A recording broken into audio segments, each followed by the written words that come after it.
What is going on, guys? Jason Burke here, Styles Clash for Life, coming at you on YouTube, and tonight I've got some football focus. The Pittsburgh Steelers just finished their Week 7 matchup of the 2025 NFL season, Thursday Night Football on the road against the division rival Cincinnati Bengals. The game just finished here, and I'm going to try and keep this as succinct as possible. Look, I live in a wooded area with a lot of tall trees. I don't get a lot of antenna reception. I can't get basic cable. I can't get just antenna TV. I just forked over $105 a month to watch this team play football. $105 a month for a streaming service that has the local Steeler games. I am going to send that damn bill to JPJ, Jalen Ramsey, and Darius Slay. Those guys deserve to pay my damn bill and take it out of their checks, because what are they getting paid for? Let's talk about this. A lot of good to break down offensively, a lot of bad to break down defensively. Pittsburgh comes out. Obviously, all things are set up for us to lose, right? Pittsburgh is, 2-9 in recent years on road Thursday night football games. Pittsburgh playing on Thursday night on the road never wins against anybody. They've lost ugly games in the past to the Bengals and Browns.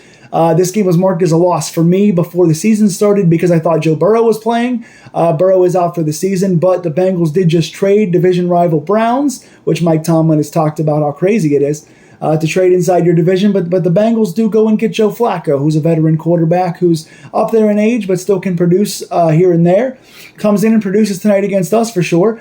Pittsburgh comes into this game with 3 straight wins. We come out, we get a touchdown, we get a stop, we get a field goal. Defense is looking nice and easy out there against Flacco. Offense is humming. We're coming in with the Arthur Smith sets with 4 tight ends, using the extra linemen, going back to our running game plan, clock management from last week. Everything starts out nice. Then early to mid-second quarter, the Bengals start finding their groove. They start finding that we can't cover their 2 all-star receivers. Jamar Chase is one of the top 3 receivers in the NFL, probably 1 or 2, along with Justin Jefferson. T. Higgins is the best second receiver in the NFL, probably in the top maybe 20 receivers in the entire NFL. So you got 2 great guys there. Our guys could not cover them. And while, yes, Chase and T are great, and Yosavash is solid, Chase Brown is solid, this team has been pretty terrible throughout the year. Obviously starting to win their first 2 games of the season and losing their last 4, even the first one with Flacco last week. So, I mean, there's a lot to break down here. I'm just going to get into it. But then after the Bengals start to find their groove, they come down and score on 4 straight possessions. They come down and score touchdown, field goal to end the half, field goal to start the half. And right away, the 10-0 Steeler game is now 20-10. Pittsburgh playing from behind, and then it goes into a shootout. The game winds up being 33-31. Very entertaining back and forth game, fun offensive game to watch, but infuriating on defense. When you got the highest paid defense in the league and you're shelling out all this money for all these big name veterans, and you're going to take a chance because you've got 1 year for Rodgers, and you're going to bring all these future Hall of Famers and all-star players for a decade in here, and which includes guys like Ramsey and Slay, who got fucking torched tonight. Let's just say it. It's really disappointing. It doesn't matter how good the other receivers are. When you've got this many good long-term veterans that you're paying this much money to, you play football and you win the game. Pittsburgh loses 33-31. Let's get into stats and we'll talk a little more about it. I'm going off too long on my opening intro here. Aaron Rodgers today, really good game. Come from behind a few times here. Led us to a couple late touchdown drives, including what could have been a game winner. We just left too much time on the clock for the other team because our defense can't stop anything.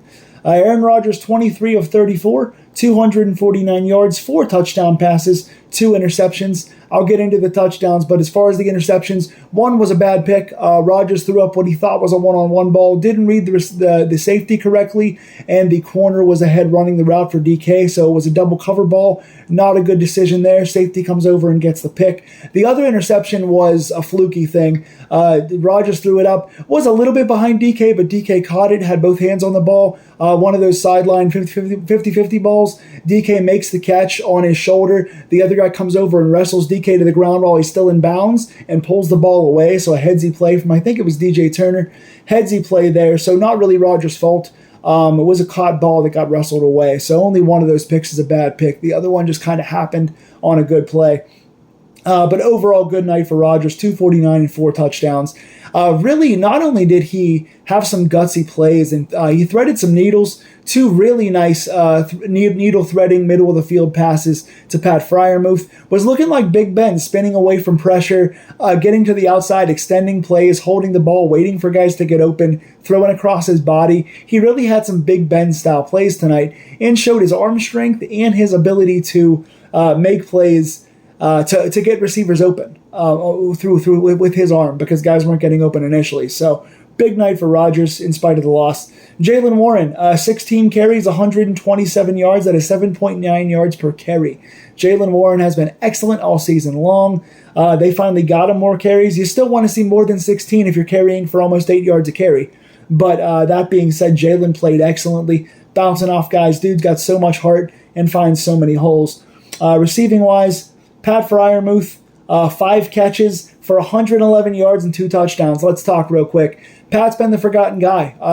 Arthur Smith loves Jonnu Smith. Jonnu gets more targets than any other tight end. Darnell's been heavily involved because he can block and catch, so they've been kind of expanding his role, which is good. Connor Hayward's been getting a lot of stuff. He was under center tonight for a tush-push play that got called back on a false start or illegal formation or something. But Connor Hayward's getting more and more opportunities, which means Pat's the forgotten guy. People have said Pat can't produce anymore. He came into this game with only 8 catches all year long, had 5 more tonight, so almost tied his entire season output. He's been talked about as a trade candidate. People have said we're going to trade Pat and Highsmith to get a guy like A.J. Brown or Chris Olave, but I've heard A.J. Brown a lot. So Freiermuth has been heavily talked about as being the odd man out in Pittsburgh, and boy, did he show tonight, especially on those 2 touchdowns, that he is a Steeler through and through, and he needs to be here. This dude cannot be forgotten about, especially when Calvin Austin's still injured. Calvin didn't play tonight, so other guys had to step up, and a bunch of guys did. One of those guys, Pat Freiermuth,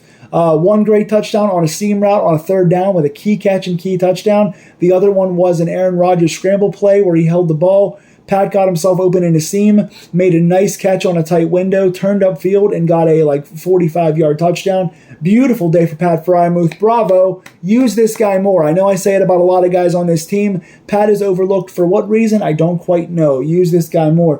DK, 3 catches for 50 yards. He did have the one that he got wrestled away from him. Not going to fully fault him, but did have 3 nice catches. Only 1 was a go ball. I would say give this guy more go ball opportunities when you see him one-on-one. He made 1 of those today. The other 2 touchdowns, one was from Jonnu Smith on Rodgers holding the ball and throwing across his body for a short touchdown in the middle of the field. The other was Darnell Washington, kind of similar thing. Darnell had 3 catches tonight. Overall, played excellently. I've given Arthur Smith a ton of flack for the way he's kind of run the offense and the guys that he favors and the alignments that he puts on the field along with Tomlin. But in these last couple of weeks, I've really liked what they've done with, okay, we only have DK. We, for some reason, don't trust Roman Wilson, which we'll get into. But we mainly only use DK at receiver. So now not only are they bringing 4 tight ends out there, but again, they're using Connor at fullback. They're putting Connor behind center for that QB sneak play. They're motioning Darnell all over the line. He's playing on the end of the line with Spencer Anderson as an extra lineman. He's out in the slot. They're putting Jonnu in the slot and putting Darnell wide. They're putting Pat wide. They used Pat and Darnell, especially tonight, as far wide receivers. They were out in the X position. It was very interesting to watch them move their tight ends all around and especially putting them out wide as if they are wide receiver too. They effectively used Darnell as kind of the 3rd receiver in this and used Jonnu and then later Pat to great success on the outside. So good alignments there. It's helping the run game a lot because not only is it using our kind of depleted wide receiver core better, but it's also creating a lot of holes for Jaylen Warren. Like I said, 7.9 yards per carry. So just overall, it's making the run game better. It's giving Rodgers more time. It's improving the quality and continuity of our line. And it's also just giving us more opportunities. We had 2 very nice catches out of Washington, one in the end zone and one on a 3rd down where he sat down in the zone and made a nice catch. Dude's got pretty good hands and really uses that size well. Also wanted to give another positive to Roman Wilson. They did put him on the field a lot more tonight. He played more than Skoranek. He played more than Scotty. Started a little slow, but then got more snaps as the game went on. Had 3 targets today and 3 catches. 1 wound up being called back. Made a really nice 1st down grab down the field on like a short slant play, was called back due to a Broderick Jones holding. It was our only offensive line penalty tonight. But also made two other nice catches. One was a screen that he broke a tackle on. Another was a first down play where he leapt over a guy and converted a third down to first down. So 3 really good plays, only 2 count, but made the most of his opportunities. Had used all of his targets very well. They gave him a chance, and he made the most of it. I would really put this guy out there more. He should be our wide receiver 2 for right now. Maybe use a little bit less tight end stuff and a little more Roman, but overall, I like the usage tonight in general. There was one really nice Connor Hayward play where he ran a good route and it was just out of his fingertips. So even he got opportunities tonight. So good personnel. Roman made the most of what he had. Offensive line, overall very good. The 1 penalty on Broderick Jones, but for the second week in a row, no sacks allowed. This time even better protection than it was last week. A couple times Rodgers did have to get out and get around to the edge to extend the play. He was pressured on the outside a little bit. Bengals didn't have their main rusher, Trey Hendrickson, so they were down their best pass rusher, but Pittsburgh made the most of it. Really nice day from the tight ends. Spencer Anderson's been a star. Zach Frazier's played very well. He was called for 1 penalty as well, but Zach Frazier's been great. Mason McCormick these last 2 weeks has been excellent. Broderick Jones, after coming off of a very good performance against Myles Garrett, played well here, and no sacks allowed. You can't yell at this line. When they're allowing no quarterback sacks and 7.9 yards per carry in the run game, bravo to all 6 linemen and the tight end. You guys are using your formations well, and you're blocking well. Excellent job. Defensively, let's just quickly get this out of the way because I'm pissed off. Right? Number 1, I'm not even going to start with splash plays because guess what? There weren't many. No turnovers. Granted, again, the Bengals are an underrated offense when a decent quarterback's in there, but Flacco turns the ball over a lot. He's getting older. This team has had a lot of problems with a lot of different things. Running the ball, they came in as by far the worst team in the league. Starting off, Ramsey, Slay, JPJ, all gigantic negatives. Ramsey had 2 big penalties tonight. He's been holding way too much. JPJ, after a pretty clean week last week, had 2 bad penalties tonight as well. Both guys were getting torched. And again, I know T. Higgins is long and strong. He's super underrated. Jamar Chase is one of the best 2 receivers in the league. I get it. He always kills us. I know. But again, when you got these big framed veterans out there, you got JPJ, the young future. You got Ramsey and Slay. Slay's a Super Bowl champion. Ramsey's a 11-season Hall of Famer. These guys are getting torched. Ramsey got killed all day long out there by Jamar Chase. Darius Slay was getting beat like crazy. His coverage was horrible. He was the one guy not penalized out of the 3. JPJ and Ramsey were getting beat and holding. Slay wasn't holding, but he was missing tackles and was way behind on coverage. Those slants, they were using Jamar Chase on slants, getting eaten alive. Jamar Chase had 16 catches for 160-plus yards, wound up with like 20 targets, and 2 of those targets were drops. He could have had 18 catches. Ridiculous. 16 catches. I know he's great, but those slants ate us up. Those sideline routes, when Ramsey was getting beat to the sideline, giving up outside leverage, getting killed. Slay giving up outside leverage, giving up comebacks, getting killed. These 3 guys stunk on ice tonight. Coming off spine surgery, could have covered better tonight. Ridiculous. Not only did the pass game kill us because Jamar Chase had 166 and a couple touchdowns, T. Higgins was kicking the crap out of us. He had 98 yards as well. Chase Brown. Chase Brown's a good athlete, good pass catcher, solid running back, but he came in averaging 2.8 yards per carry this season, under 3 yards per carry for the by 15 average yards per game, worst rushing team in the NFL. Worst by 15 yards per game. 2.8 yards per carry. Came out tonight, and Chase had a 100-yard game. His first of the season, obviously, and averaged 9.9 yards per carry. Dude was getting 10 yards a carry on us for over 100 yards. We were in the wrong gaps. This goes to one of my next 2 negatives. Deshaun Elliott and Patrick Queen. Patrick Queen's played like a beast these last 2 weeks, and last week the league was ready to give him like superstar status again. Like he was back. He was playing his best ball. Queen was off tonight.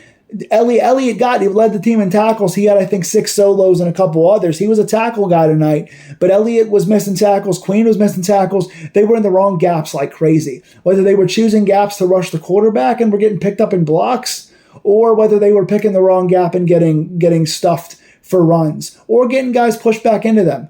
But in any case, Queen and Elliott played terrible tonight as well. I'm going to give TJ Watt and Alex Highsmith big negatives. Watt had one tackle tonight. No combined tackles, one solo tackle. That was his half sack. He got a half sack tonight. That was the one play he made the entire night. Entire night, one play. Highsmith, nothing. Two tackles in this game. No quarterback pressures. You know, the way to beat the Bengals, especially when they got a 40-plus-year-old quarterback out there, is pressure. You would not be getting these super long runs and you would not be getting these 16-catch receivers if you were pressuring the quarterback. How can we get no pressure with guys that are this expensive and this good? Ridiculous. Derek Harmon's getting a minus from me. He was barely on the stat sheet tonight. Might have had one tackle. Big rookie getting pushed back. Ridiculous. Terrible. Slay, Ramsey, JPJ, Elliott, Queen, Watt, Highsmith, Herbig, Harmon. Where are these guys at? Where are they at? Splash plays. No forced fumbles. No fumble recoveries. No interceptions. We did have 2 sacks. Cam and TJ had 0.5 apiece. Cam also got one batted ball. Keanu Benton got a sack. One nice play from the defensive line. We'll say 2. We'll give him 2. 2 plays from the line all night on a quarterback that's 40-plus years old that threw the ball 45 times. Do better. Do better. Ridiculous. Special teams. Boswell 1 for 1. Nice field goal. Corliss Waitman only had 2 punts tonight because the offense scored a lot. 2 punts for 84 yards, 42.0 yards per punt average. Both of his punts inside the 20. Very nice. Good job for the special teams tonight. Also, two good kick returns. One from Keyshawn Williams, up from the practice squad 2nd week in a row, and Kenneth Gainwell with a nice kick return as well. So there we go. Pittsburgh comes in, classic trap game, bad team, quarterback changes, injuries. Even without Burrow, even without Hendrickson, they come in with 2 of their best players gone, and they still beat us. Pittsburgh cannot win Thursday night games on the road, and they are not good in trap games. Pittsburgh goes to 4-2. We're still in the catbird seat as far as the division goes. We have a lot of positives in front of us with this offense. We keep playing offense like this and keep running formations like this. We're going to get Austin back sooner or later. We're looking good on offense. The defense is good when they can make splash plays. When they can't, they get absolutely butt fucked is what they did tonight. So Bengals come in and beat us. Good for them to win their big game. Pittsburgh loses 33-31. Tell me in the comments down below who impressed you in this game and who did not. Offense probably did. Defense probably didn't. Let's talk about it. Tell me in the comments. Please like, share, and subscribe to these Pittsburgh Steelers deep dives. We got 10 days off, and I'll tell you what, I need a Steeler vacation. I could use that 10 days off after what they put me through tonight. Steelers lose. Let's talk about it. See you guys soon.